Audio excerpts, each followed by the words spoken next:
authenticated instances by eyewitnesses of brutality, even a ferocious police dog set on fleeing victims. One such instance was actually photographed by Mr. Vanderbilt. He did not see men killed in the streets or women outraged in their homes, but everywhere he saw ruthless terrorism, the trial by fear. That is something he did see wherever he went.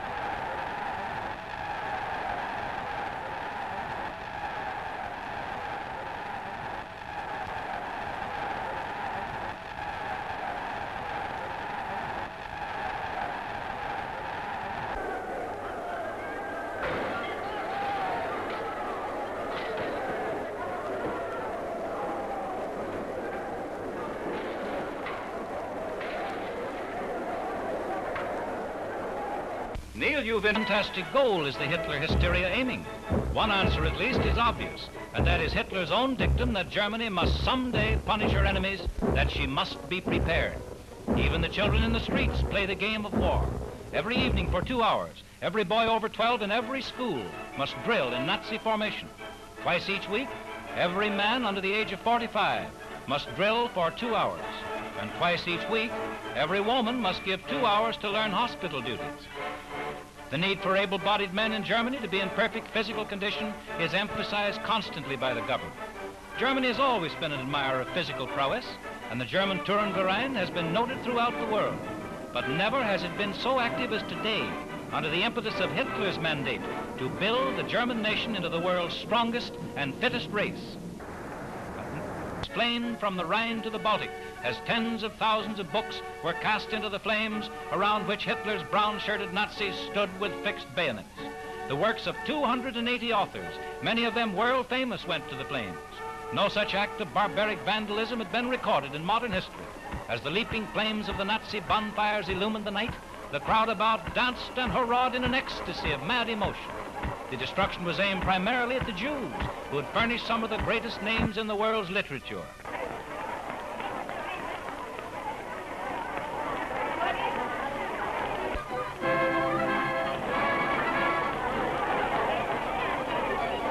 Universities did not escape the Nazi wrath, while stories of wanton beatings and bullyings in the darkened streets added to the terror.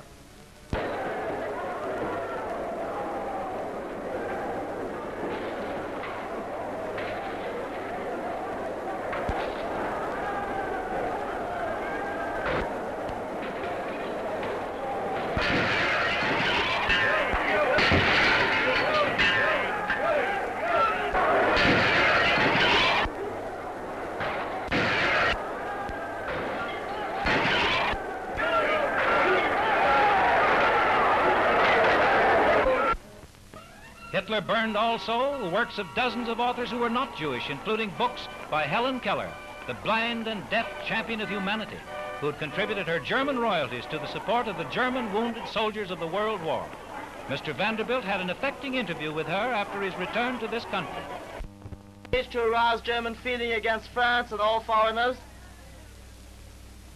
Only a little while ago, I heard Hitler and von Hindenburg talking to crowds outside their windows. That man Hitler certainly knows how to sway a crowd. He has the orator's magic touch. You would think that the end of the world is coming. The way these hundreds of thousands of people are screaming and yelling and even weeping here in the streets of Berlin. You think it's going to... I decided to wait for him and hope that I could induce him to talk to me. It's not been all I had hoped. What would he say now to the crowds waiting for him? I pressed through the throngs to the speaker's stand. Hitler was in the midst of one of his fiery orations, proclaiming the dawn of a new nation, but calling on all not to let Germany forget what she had suffered at the hands of her enemies. I had never heard a man so able to sway people. He said Germany refused to forget her 2 million war dead. In the hour and a half that Hitler talked to that packed audience that night, he destroyed the privileges for which mankind has struggled generations. He was as effective as a barker in a sideshow traveling with a circus.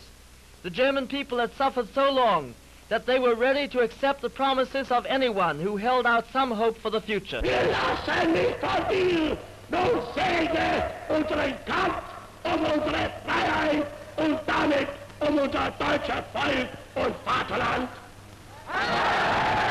Where Adolf Hitler spent 14 years of his drab youth, From all I could gather, he was one of the most unpopular kids of the neighborhood. Nobody had a good word for him. And in this tiny Austrian village, I met his aunt, who refused to answer any questions whatever regarding her nephew Adolf. The mayor was also gravedigger, barber, and butcher. After much persuasion, which involved the payment of 26 cents in American money, he reluctantly allowed me to take my camera into the village cemetery. Here I found the flower-covered graves of Hitler's parents, covered with the Chancellor's favorite flowers, forget-me-nots and pansies. The Chancellor has never been back since he left as a boy, although once a year he still sends a wreath. His father died at the village inn in 1903, and his mother 4 years later. Certainly no one here ever dreamed that the skinny son of the Hitlers would someday be the supreme dictator of one of the greatest nations of the world. Surely his father and mother, simple folk of this village, would have been the last to vision such an incredible future for their boy. I thought that perhaps some of Hitler's old school chums could give me some of the highlights about him. With the help of the mayor, I rounded up a group of them and gave them a party back at the inn.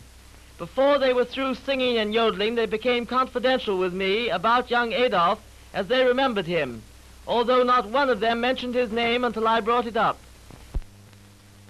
And then they confided to me some surprising facts. They told me that Adolf was a Red as a boy and something of a bully to boot. In the World War, he was forced to enlist after it was half over. The postman's son gave him a white feather one night in public, and next morning his best girl gave him the corb, which, if you don't know it, in America, means that she gave him the gate. The beer was good. I decided to have some more of it myself.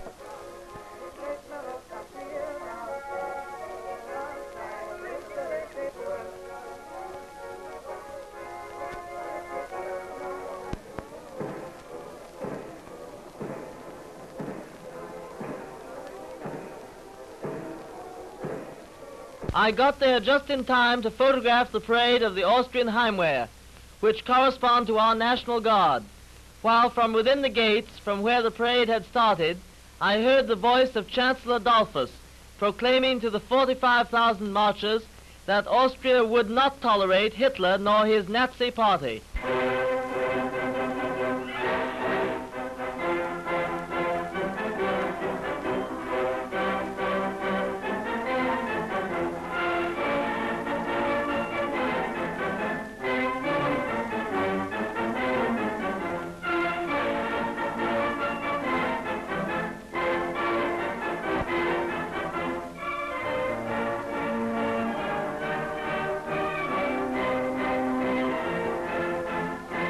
In the parade, the standard bearers displayed to the world Dollfuss's special flag of defiance to Hitler and his cohorts.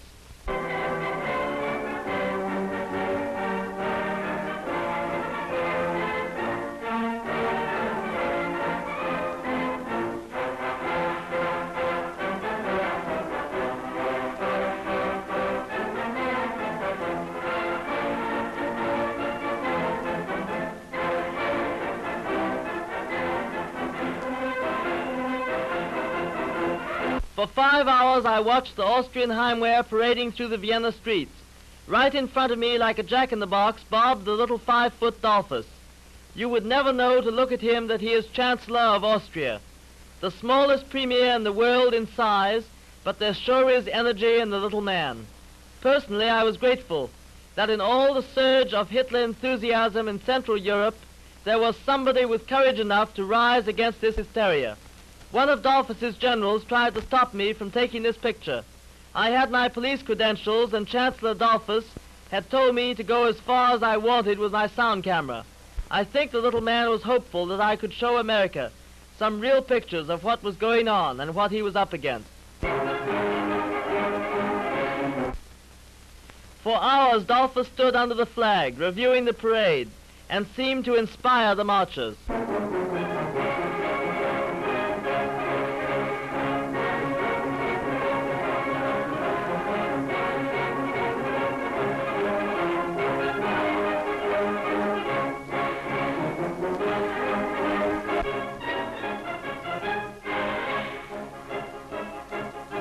Next day, in spite of the showers, the Hitler propaganda was at its fiercest. The Hitler delegates had come to Vienna uninvited. If well received, it was hinted the little corporal might follow. Local orators were proclaiming that by fall, Austria would go Nazi and soon become another German state, and that Czechoslovakia and Hungary would join her. Indeed, some went so far as to say that someday Hitler would make himself emperor of all of Europe. I knew that these delegates were headed for the Brown House, Nazi headquarters, and in spite of the fact that riots might occur, I decided to go there at once. My Swedish cameraman pulled a garbo on me and said, "I think I go home." It required quite a little coaxing, and 26 more cents, the amount of the official bribe. Was it any wonder that the world should flame with the rumors that trickled past the German censorship?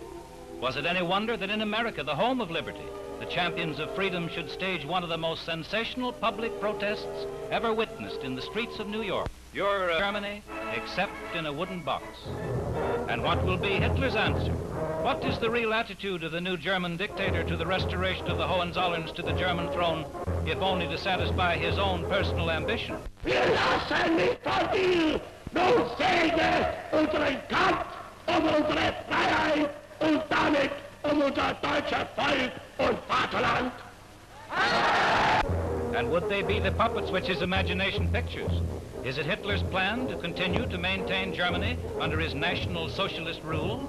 Or does he plan to restore a semblance of the former monarchy with himself as the power behind the throne? Whatever Hitler's plans may be, it is certain that in his scheme of things, no one but himself will be allowed to play the principal role. The slogan of the fight against corruption, the property of all trade unions was confiscated.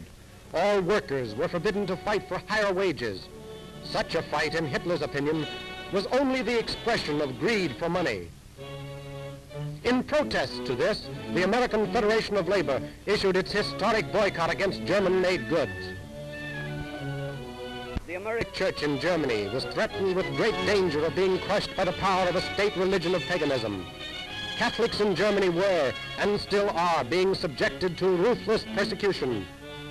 Continued violence were called to the attention of the Pope, and the Holy Father issued a statement.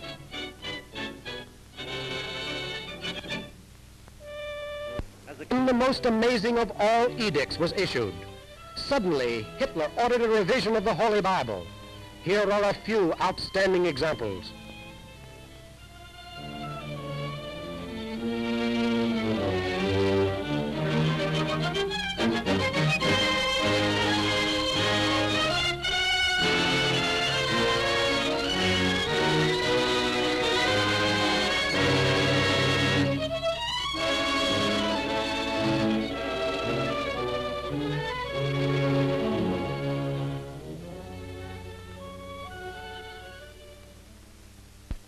On specially constructed plane, Hitler flies from city to city, preaching hatred and intolerance and sowing the seeds of war.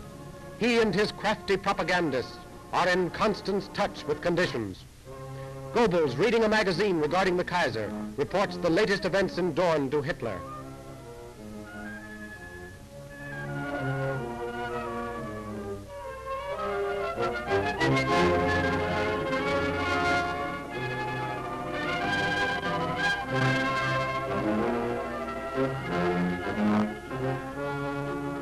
With the full knowledge that the next war will be fought in the air, hundreds of war pilots are being trained.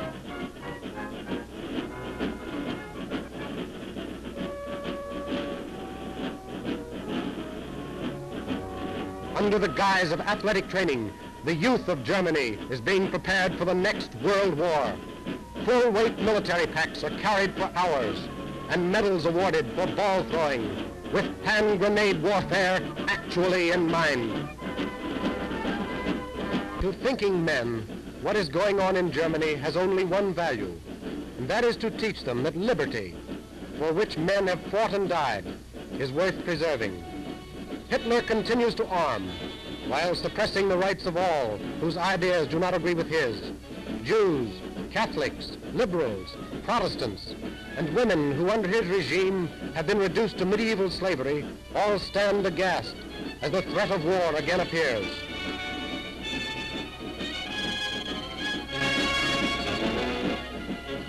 Austria, with the danger of war again hanging over Europe, is forced into similar war preparations and, fighting to maintain her national integrity, continues to mobilize her forces.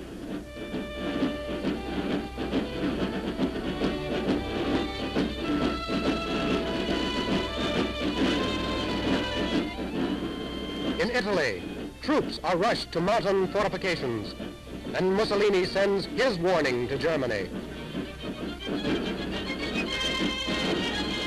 France, ever on the alert, likewise takes immediate measures to protect herself.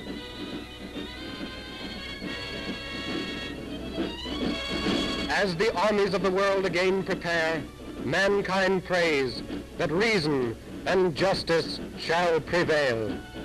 Hitler. Investigation of the past 8 months, I have discovered Nazi foreign propaganda and activity in the United States, which is positively subversive and dangerous to our form of government and its institutions. The American people have never subscribed to the principles of race hatred or religious intolerance, which is now the order of the day. At least he will have had the satisfaction of knowing that he has presented only the truth. Germany is now a powder mill.